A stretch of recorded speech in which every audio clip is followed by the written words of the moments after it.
We wanted to have a world in turmoil. Chaos starts to spread all over the world. Two big teams waging war against each other. You just want to destroy this other faction. End of Nations really began as a core idea. What would the very near future be like if the economy actually did collapse? If, the world really gave rise to a military power that controlled everything? We wanted to have a definite villain, which is the Order of Nations. Under the guise of a goodwill mission, they start providing the peace and stability that the world's governments are unable to provide. And before anyone realized it, they had the power. Now they feel that their one world order is a very good thing that's key to the success of the planet. But there's a lot of rebellious forces because the Order of Nations strips you of your civil liberties. There's a lot of forces that want their freedoms back.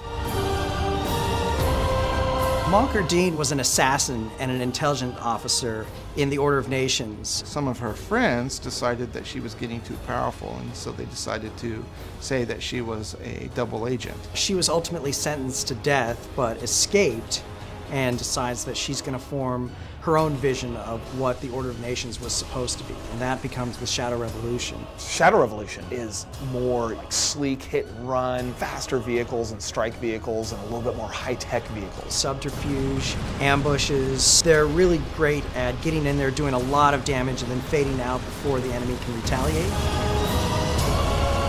The Liberation Front is more about your democracy. They believe in honor and integrity. They believe in the way things were. The Liberation Front was a culmination of several different resistance movements started in the United States. It took somebody like Alec Chase, who was a war hero, to kind of unite these different resistance groups. It was when he was reassigned to quell a riot in Miami that he went AWOL because he refused to turn against his own citizens. Then he teamed up with Mary Dickinson, who was the deposed Lord Chancellor in England, and together they formed the Liberation Front. The Liberation Front, a lot more big traditional heavy-duty tanks and aircraft and hardware. They look for the straight-up fight. They're not the types that hide in shadows and duck around corners. They come out with all guns blazing.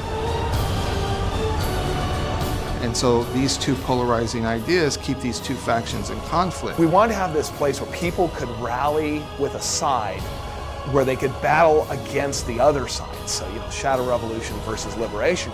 But the real enemy is much larger and much more evil. And so somehow you've got to take this other enemy who has betrayed you, who has backstabbed you, who constantly fights and nips at your heels, and make him your friend temporarily and go fight this big bad.